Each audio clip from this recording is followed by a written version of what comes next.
Good morning and welcome to this talk, which will be delivered by François Dupressoir. I am Laura Stafford from the Faculty's Industrial Liaison Office. If you have any questions for our speakers today, there will be a Q&A at the end of the presentation. Please submit any questions that you have in the Q&A tab found at the bottom of your Zoom screen. This talk is part of our faculty's Research Showcase event. The purpose of this week-long event is to demonstrate the breadth of research capability we have in engineering at Bristol, to provide stimulus for a conversation and hopefully future collaborations. I will now hand over to François Dupressoir, who will be talking to you today with the title of Machine Check Cryptography, Increasing Trust Through Formal Methods. Thank you. Thank you, Laura, for the introduction, and thank you all for coming and attending this. So yeah, I want to talk to you about machine-checked cryptography, and how it can help you increase trust in security and cryptography more specifically. But I want to start with a bit of an engineering motivation by looking at how we usually engineer systems, like a plane, for example. So we have a high-level problem that we want to solve, and we frame it in terms of requirements that usually involve regulations, standards, other constraints that come from outside and within the project itself. And then we design a solution to solve that problem, and we check at that step that design fulfills the requirements that we can actually check there. And then once we're convinced that the design works, we go and implement that, build the prototype for the plane, and then we do some more verification, some more checks that that plane actually flies, doesn't fall out of the sky, that the engines don't fall off, that the wheels don't explode as soon as you land, that kind of simple things that you kind of want in a plane. And once all of that is done, we can go and carry on. And there, and so throughout, we've done these verification tasks that involve checking that we still meet the requirements, and also I've hidden the fact that we also do validations, checking that the requirements haven't shifted progressively out of alignment with the world around them, or that the world hasn't changed, right? It could be that new regulations have come in that require us to change the requirements a bit. But importantly, those verification tasks that we do, especially in a high assurance environment, like a plane or building a building that will house a lot of people, they're not just checking something, they're checking properties in a way that allows us to convince somebody else that those properties hold. So it's about verifying. Here means providing verifiable evidence of a particular fact. And in general, in software that we deploy in high assurance settings, for example, on a plane, we will usually go through a similar process where we've got strict requirements that are framed by regulations. And we go through a design stage and implementation stage that at each step we go and verify by providing verifiable evidence to the regulators that we are actually meeting their constraints. The problem is that most software is not actually high assurance, and most software that you'll find and actually deploy on your and install on your computers has no engineering, or somewhat post-hoc engineering, has minimal verification. We do testing, we do a bit more advanced testing in things that we deploy at scale, or for things that are platforms like operating systems. Validation is post-hoc. We check if users actually use the software, then it's probably solving a problem they won't solve, but we don't really do much validation as we're going along. And usually when you just get software, you get no guarantees, and there's actually limited warranty provisions that are given to you in the license that you agree to when you install that software. But most software, again, is not high assurance, so must not be a problem. Well, 400 million people might disagree, and some more people might disagree, their freedom being taken away because the software they were using to organize protests against their freedom being repressed is not actually high assurance and is not developed to proper engineering standards. Or it could be that the lack of assurance actually helps law enforcement in particular settings, but that might be bad again for other reasons. So most software is not high assurance, and you actually do get issues based on the fact that software that is not developed to high assurance standards ends up being used in settings where you might actually want the guarantees that you get from proper engineering processes. So another, and one of the important aspects here is that this software is actually taken as it is, and it's low assurance, and it's being used outside of its normal operating environment. It's being used to protect highly sensitive data, for example. And that's where security comes in. And the problem is that we want to be able to prove that a particular piece of software fulfills a certain level of security. But this is actually quite hard to prove, right? We want to be able to prove to someone that a particular piece of software has a security property. And that's a tough problem, but fortunately for us, in the physical world of engineering, very few people actually try to bring down buildings and airplanes. And I won't go into discussions of why that is and why that's not. But an important aspect of this is that buildings and airplanes are usually designed to operate in a very broad range of operating environments that are already highly non-standards. There are not things that everyday objects actually should be operating in. And that's where the difference between safety and security, in those settings, the difference between safety and security gets kind of erased by the fact that those objects, airplanes, buildings, cars, even in some settings, are designed to operate in a broad range of operating environments, whereas security is really focused on what happens when that object that you just engineered is put into an environment that's beyond its standard expected environment. So what happens if an adversary tries to break into your software as opposed to just the environment being a bit noisy and causing issues with it. And so this aspect of operating environment is one that's kind of erased when we're looking at high assurance, because we need to consider a broad range of operating environments anyway.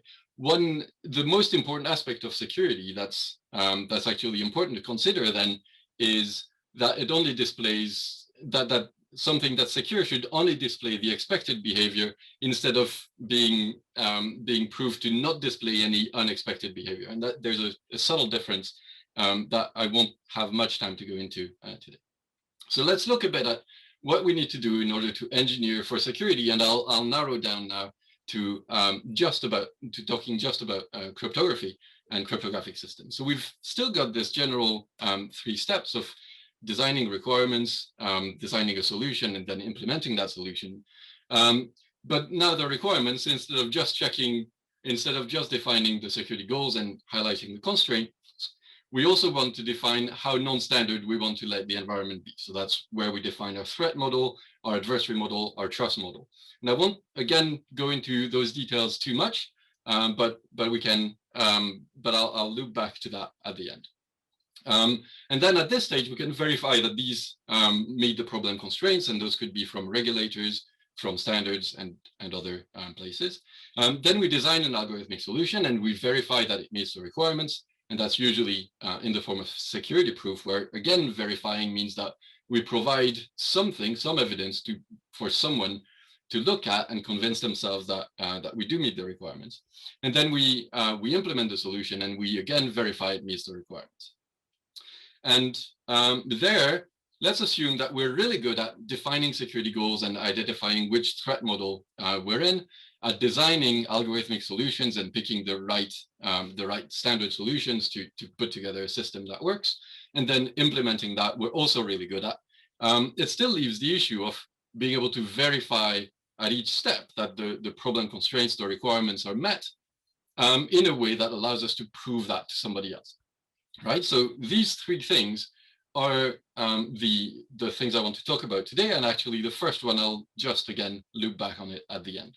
So I want to talk about how we've developed techniques that allow us to verify that a particular cryptographic solution meets given security requirements. And again, not just providing a security proof to someone, but providing a security proof to someone in a way that that allows them to verify easily, right? So to check that that proof is valid easily without requiring all the expertise that the proof writer would need to have. And for that, I've been working with people in Germany, France, and Portugal on a tool that's called Easycrypt that allows a security analyst or a cryptographer in this case to write proofs to write security proofs so that a program can check their validity. And then that program becomes essentially a root of trust for a whole lot of proofs, but it's actually a lot simpler than the proofs themselves.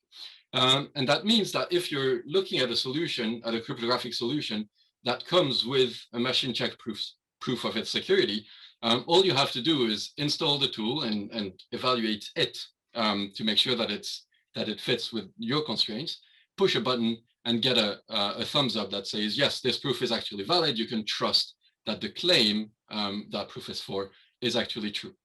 And even though, so this ease of verification, of checking that the proof is valid, comes at a bit of a cost in the cost of writing the proof in the first place. But we still manage to do interesting things. And here we're really targeting high assurance scenarios. So it's really places where it makes sense to deploy that much effort into proving security. So we've looked at standards. So we've got OAP, which is a standard encryption scheme, RSA-PSS, which is a standard signature scheme where you can prove that the information is from you and not from someone else. SHA-3, which is the most recent standard for hash functions, which you can use to, which are used in pretty much all of cryptography.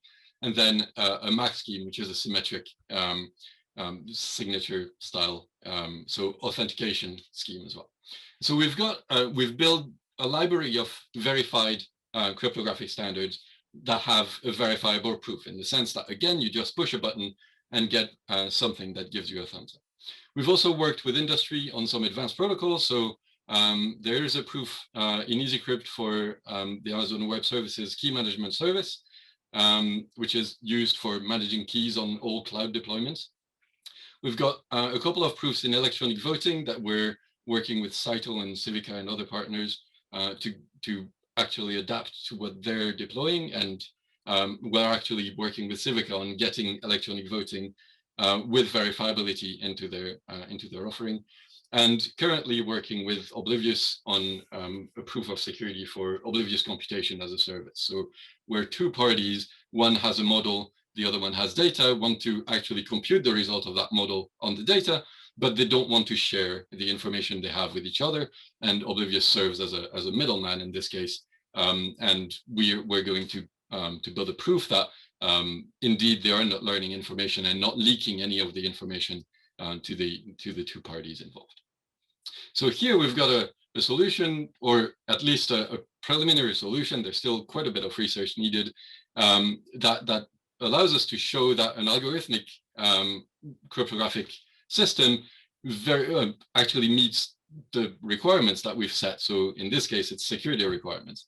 And now we want to say, well, we want to implement that algorithmic solution. We want to implement that cryptographic algorithm or that protocol. And we want to verify that it meets its requirements. The problem with cryptography is that the very essence of it is that you can't just test it, right? If you could test exhaustively that code does everything it needs to do and nothing else on all possible inputs, then you could break the cryptography. That's how crypto works, is just making it impossibly expensive to cover the whole space of possible states. So we can't use testing, and we can't really use other traditional low assurance methods to build up trust little by little. But here we could try using the techniques from high assurance safety critical systems, so the ones that are deployed in planes and spacecrafts and in some cases in cars, for example, to make sure that your brakes actually brake. We could try to deploy that here to check that the implementation does what it needs to do and nothing more and nothing less. And so we can prove that the code is memory safe. We can prove that its behavior is only the one that's expected. But in practice, for security, that's also insufficient.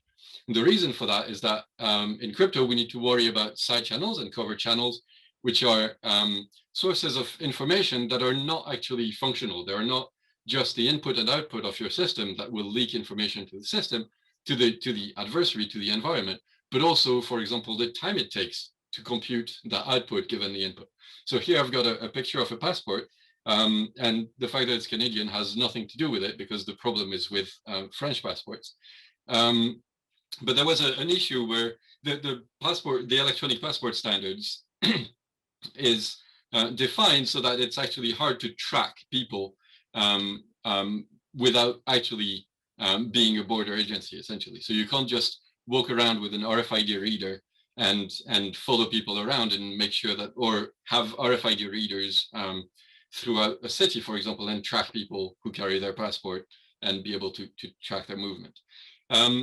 But in the French implementation of electronic passports, they actually swap the order of two checks. And in one case, if you observe the correct exchange in the first place, so if you had a sensor at the border agency that sniffed one communication between a passport and an actual proper terminal, a valid terminal, then you could replay those messages throughout the city and check the time it took for a particular passport to reply, and be able to say it is that passport or it is not that passport. And so you could actually start tracking people around just based on the time it took for an answer to come back.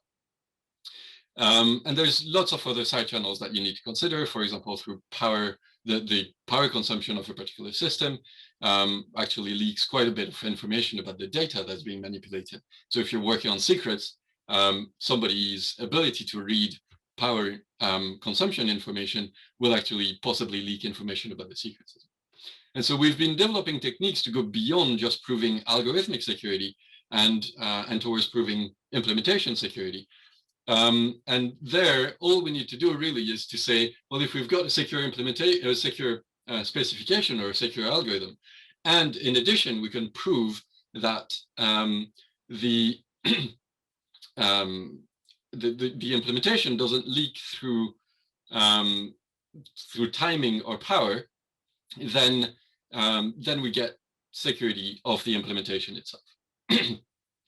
And there we've got a couple of tools. So CT-Verif, where we prove security of low-level implementations. So that's assembly-level implementations against software timing attacks, and that is deployed at AWS Labs, so at Amazon Web Services Labs, on their implementation of TLS, where we also found a couple of timing leaks. And MaskVerif, which is a slightly more niche tool that's looking at security of implementations against power analysis attacks. And there we're also working with industry partners, so crypto experts in France, to develop this tool and get it into deployment as well. So we can go beyond proving algorithmic security and proving security or verifying security requirements at the design stage, and we can now push that to the implementation stage as well. And usually verifications comes at a cost in performance, right? But in this case, we can actually gain performance from doing that verification. So here, when we proved the security of SHA-3, we also went along and implemented it in Jasmine, which is a low-level assembly-like language. And there we provide a full functional correctness proof. So we show that this implementation is correct and a full implementation of the standard. But we also prove that the implementation has no timing side channel. So it doesn't leak any information through the timing of operations or through the cache. So for a stronger adversary that can observe fine-grained timing information as well. And in fact, we don't end up having to pay a cost every time we run it. So we have to put a bit more effort into writing that implementation in the first place. But we actually save quite a bit of effort in computing SHA-3.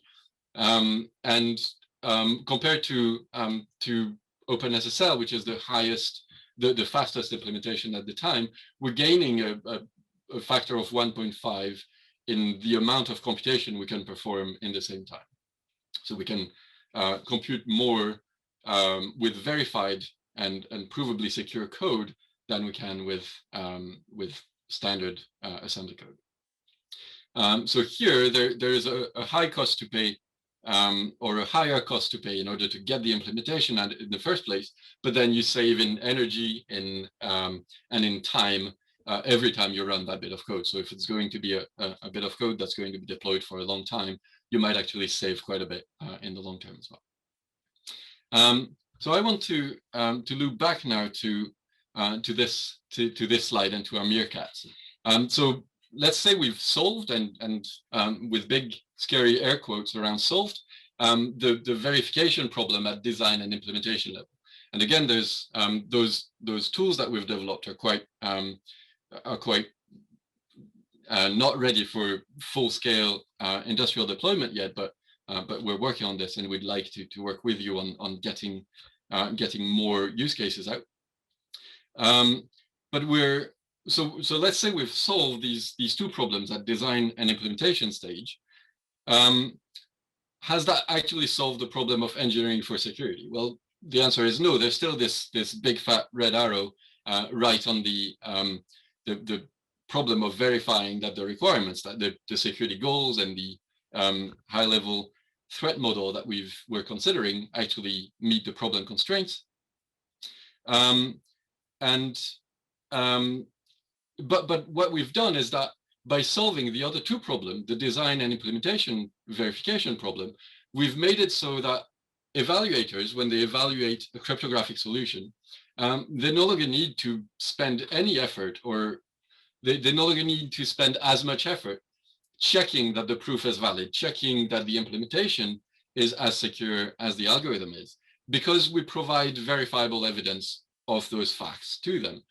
So they can just push buttons, get a sense of what it is that we can actually guarantee, and look in the margins of that. So at that point, they can really focus on verifying that the requirements we've set out actually meet the problem constraints that were set in the first place. And there's actually quite a lot of work to be done there. I won't lie to you, there's quite a bit of things that go in there. There's interactions with law, there's interactions with regulations, with standards, with humans. We can't really model the behavior of humans formally, but at the high level requirements, you need to start considering whether the system you've deployed is usable or not, whether people are going to be the weak link in your security, in your chain of security. And Awais is probably going to speak a bit of those constraints in the panel discussion, perhaps focusing a bit on privacy. So we've still got this high level problem to solve, which is again linking security requirements to the actual problems we're solving in the actual environment that system is going to be deployed in. But we can make sure that this is really the only hard problem that remains for evaluators to solve when they look at a high assurance system. So how can we collaborate on this? So if you need machine checked crypto protocols or cryptographic algorithms, then we can help. If you need high assurance and high speed implementations of standard crypto, then we can help as well. And what we need out of that is more examples to help us understand how crypto security works at scale. And we need more partners that are willing to use code that already exists and is already out there in deployment, and report to us what's going well, what's not going well, so that we can improve that as well. And we also want people. There's very few people who can do this stuff, and we need to train more people. So if you've got, if you know anyone who's with an interest in both crypto and formal methods, who wants to do a PhD or has a PhD and wants to do a postdoc, then I'd be happy to consider that as well. Thank you very much. And I think that's it from me. Brilliant. Thank you very, very much for that talk, François. I think you've covered in your last slide the first two questions that have come through, but I will ask them to see if there's anything you'd like to add. Mm-hmm. So the first part is, why is industry involvement in your research so important? And how do you think industry can use your research or use this research? So let me do one thing first that I forgot to do before starting, and that's turn my video on. Hello. So industry involvement is important in our research because we need more. Again, we need more examples. We can do small things and we can do them very well. For bigger things, for essentially, whenever you need to compose security components together, it becomes a lot more effort. Right? It doesn't grow linearly with the size of the system. And so we need to look at more of those examples so we can understand better how we can develop the techniques to actually scale to that. We need industry involvement in again, accepting taking the risk of running code that they didn't write themselves, but with additional guarantees on that code. But again, it's guarantees that might not be aligned with the ones that you would normally have. So we need to have these discussions now. What do we need to do in order for you to accept this code and to accept running it as well? I think that covers the where is industry involvement needed. I'm not sure. I think I forgot the other part. The second part was, how do you think industry can use this research? So I think if you're using crypto in a low assurance setting, so if all you're doing is hashing passwords and doing things like this, then it's possibly not something that you'll benefit from immediately. But if you are already in a high assurance setting where you're flying airplanes and writing code that goes to space, then it might be worth considering whether increasing the assurance further by making sure that the crypto you're running can't be broken by somebody with bad intentions is actually good. So we actually, a couple of years ago, when I was somewhere else, we actually talked with the satellite catapult about the new wave of satellite industry, where essentially the idea now is not to send a big satellite for one company that does a lot of stuff, but to send a lot of small satellites that are then shared and federated across a number of industry partners.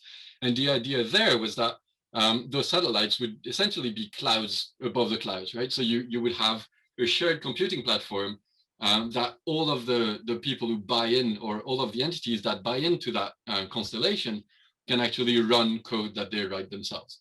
And there you immediately start falling into, well, if I can run arbitrary code, but that's fine, I'm happy with that. But others can also run arbitrary code on that platform.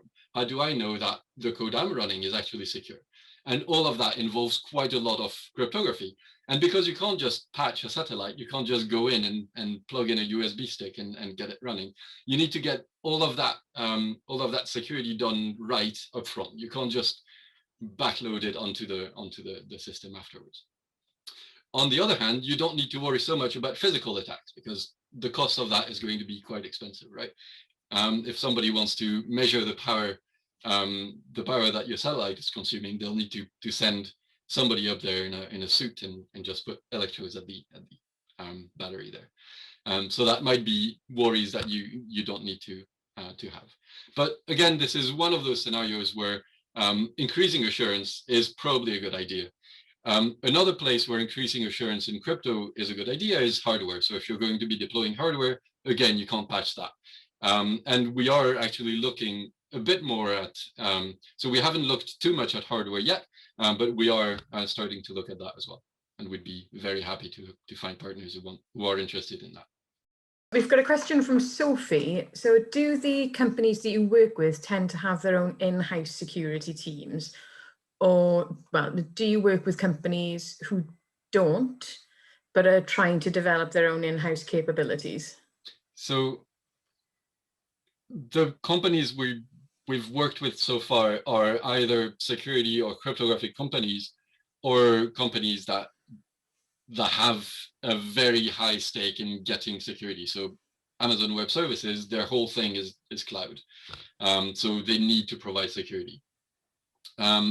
So we haven't worked yet with people who don't have an internal security team. I think so our focus is on cryptography, and that's only a small part of security.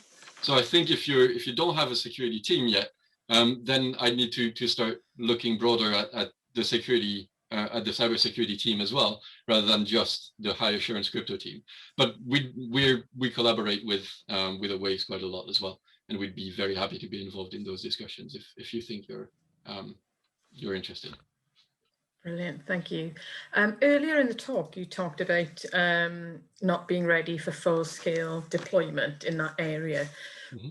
In light of that, where do you see the research, or where would you like to see the research in 5 years' time?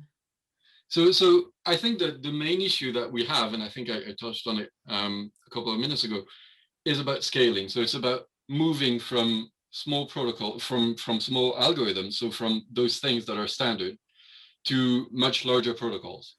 And there's actually an interesting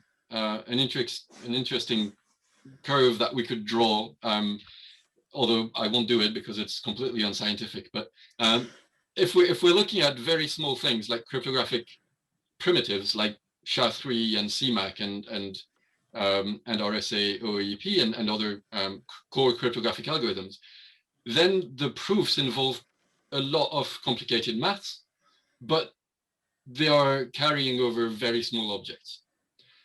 As we move up and start looking at systems, then the math difficulty gets completely erased because it's all hidden away by the layers of abstraction we build on top of the crypto.